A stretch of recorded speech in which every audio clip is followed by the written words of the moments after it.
কম খরচে টাঙ্গুয়ার হাওর ভ্রমণের এখনই উপযুক্ত সময়। টাঙ্গুয়ার হাওর বাংলাদেশের সিলেটের সুনামগঞ্জ জেলায় অবস্থিত একটি হাওর। প্রায় 126 বর্গ কিলোমিটার এলাকা জুড়ে বিস্তৃত এই হাওর বাংলাদেশের দ্বিতীয় বৃহত্তম মিঠা পানির জলাভূমি। স্থানীয় লোকজনের কাছে এটি হাওর 9 কুড়ি কান্দার 6 কুড়ি বিল নামেও পরিচিত। এটি বাংলাদেশের দ্বিতীয় রামসার স্থান হিসাবে পরিচয় পেয়েছে। অথই পানি, জলাবন, নীল আকাশ, পাহাড় ও চোখ জোড়ানো সবুজ এই হাওরকে অপরূপ সাজে সাজিয়েছে। টাঙ্গুয়ার হাওরের মোট আয়তন 6,912 একর। তবে বর্ষাকালে এই হাওরের আয়তন বেড়ে দাঁড়ায় 20,000 একর পর্যন্ত। টাঙ্গুয়ায় প্রায় 140 প্রজাতির মাছ, 12 প্রজাতির ব্যাঙ, 150 প্রজাতিরও বেশি সরীসৃপের সমন্বয়ে জীববৈচিত্র্য গড়ে উঠেছে। শীতকালে এই হাওরে 250 প্রজাতির অতিথি পাখির আগমন ঘটে। টাঙ্গুয়ার হাওর থেকে ভারতের মেঘালয় পাহাড়গুলো দেখা যায়, কি সুবিশাল সবুজে ঘেরা মনোরম। এখানে প্রায় ছোট বড় 30টির মতো ঝর্ণা বা ছড়া আছে। টাঙ্গুয়ার হাওরে ছোট বড় প্রায় 46টি দ্বীপের মতো ভাসমান গ্রাম বা দ্বীপ রয়েছে।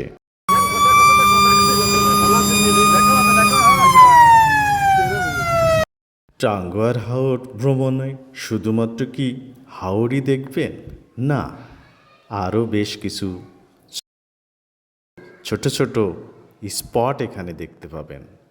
এখানে দেখতে পাবেন সোয়াম্প ফরেস্ট, ওয়াচ টাওয়ার, শহীদ সিরাজ লেক, যেটাকে নীলাদ্রি লেক বলে। এছাড়া শিমুল বাগান, বারিক টিলা, জাদুকাটা নদী, লাউয়ের গড় ইত্যাদি নানা রকম স্পট, যেটা বৈচিত্র্য এনে দেবে এই ভ্রমণকে।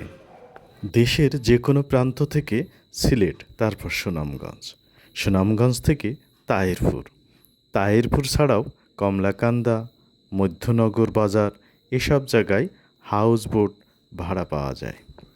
আপনি কী ধরনের হাউস বোট নেবেন তা নির্ভর করে আপনার সামর্থ্যের উপর। এখানে বিভিন্ন ধরনের প্যাকেজ পাওয়া যায়। জনপ্রতি 6,000 থেকে 10,000 টাকা পর্যন্ত প্রিমিয়ার প্যাকেজ পাওয়া যায়। এছাড়া সেমি হাউস বোটগুলোতে 4,500 থেকে 6,000 টাকা পর্যন্ত। আমাদের পূর্বেই রিজার্ভ করা হাউস বোটটি তাহিরপুর হাউস বোট এরিয়াতে উপস্থিত ছিল। আমরা সকালেই সবাই 9টার মধ্যে উপস্থিত হয়ে যাই এবং হাউস বোটটিতে উঠে পড়ি। প্রথমে ওঠার পরেই আমাদের জন্য খিচুড়ি, ডিম সালাদ এইসব দিয়ে আমরা সকালের নাস্তাটা সারি এবং এটা আমাদের নির্ধারিত বোর্ডের সাথেই ছিল। যাই হোক, আমরা সকালের খাবার খেয়ে বোর্ডের ছাদে উঠে আসি এবং ছাদের উপরে যে নয়ন অভিরাম দৃশ্য চারিপাশে হাওরের চারপাশে দেখা যাচ্ছিল, তা আসলে ভাষায় প্রকাশ করা যায় না। অত্যন্ত আনন্দের এবং মজাদার ছিল আমাদের এই ভ্রমণটি। আমরা ছাদের উপরে বেশ সুন্দর করে সাজানো, সবুজ কার্পেটে মোড়ানো, পাশে সিটিং প্লেস, বউ লাইরে নদীর ভিতর দিয়ে আমাদের বোটটি ধীরে ধীরে ওয়াচ টাওয়ারের দিকে এগিয়ে যেতে থাকলো। আমরা চারিপাশের দৃশ্যগুলো উপভোগ করতে থাকি। দেখতে পাচ্ছেন আমার নাম হচ্ছে মাইজুদ্দিন। নদীর নাম হচ্ছে বৌলা নদী। আমাদের ঘুরে পানসি বোট। যারা টাঙ্গুয়ার ঘুরতে আসবেন, পানসি বোটে আসবেন, আমাদের নাম্বার দিয়ে দিচ্ছি 01741144393। ওই নাম্বারে আপনারা যোগাযোগ করলে বিস্তারিত জানতে পারবেন। ওকে, থ্যাংক ইউ।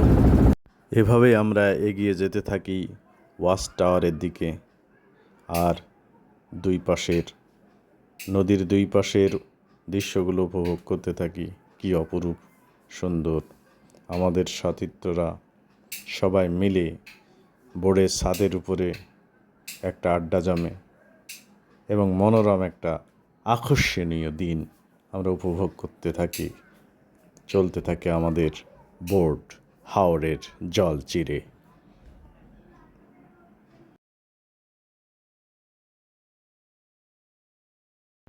দেখতে পাচ্ছেন এই বড় বড় বোটগুলোতে পাথর কেটে স্থানীয় লোকজন যারা ব্যবসায়ী আছে তারা এই বোর্ডে করেই পাথরগুলো নিয়ে যায়।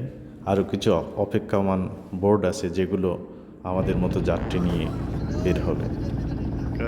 রং তুলিতে আকাশ ছবি, এ যেন রং তুলিতে আকাশ ছবি।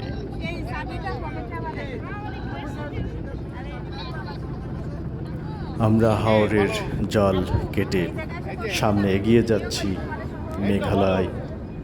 মেঘালয়ের পাহাড়, হাওরের জল আর আকাশ সব মিলিয়ে যেন এক স্বর্গীয় সুন্দর। এটি আমরা উপভোগ করতে থাকি।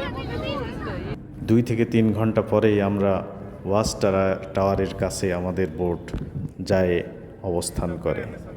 এখন মূলত ওয়াচ টাওয়ারের একেবারে কাছে আমাদের হাউস বোটগুলো যেতে দেয় না। ওখান থেকে ছোট ছোট বোট যেগুলো ওয়াচ টাওয়ারে নিয়ে যায়। আমাদের বোট দেখতে পাচ্ছেন। হাউস বোটগুলো যেখানে থামে সেখান থেকে ওয়াচ টাওয়ারের দূরত্ব বেশি নয়। এখানে স্থানীয় যেসব ছোট ছোট বোট আছে সেগুলো সাহায্যে ওখানে যেতে হয়। জনপ্রতি 50 টাকা 40 টাকা হিসাবে নিয়ে যায়। আপনারা দেখতে পাচ্ছেন ওয়াচ টাওয়ারের পাশেই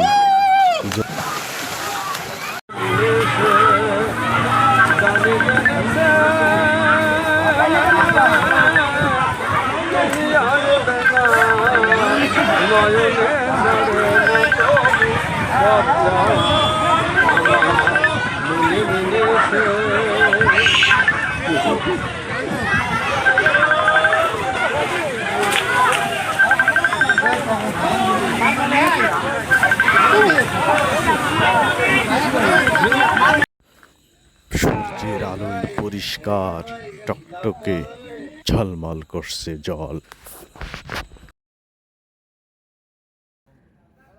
ওয়াচ টাওয়ার ছেড়ে ধীরে ধীরে আমাদের বোট পৌঁছে যায় টেকের ঘাটে। টেকের ঘাটেই বোটগুলোতে রাত্রি যাপন খুব সুন্দর একটা পরিবেশ হয়, এখানে নিরাপদ।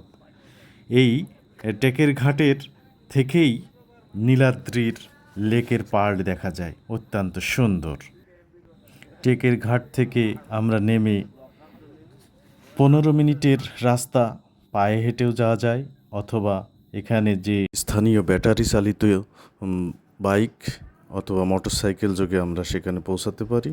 এখানে এসে আমি স্থানীয় যেসব ছোট ছোট ছেলেমেয়েরা পাথর ঘষে ঘষে লাভ ক্রেস্টের মতো তৈরি করে, অনেকগুলো বাচ্চাদের সাথে আমি মজা করি। দেখেন ওরা পাথর ঘষে ঘষে কি সুন্দর লাভ তৈরি করেছে।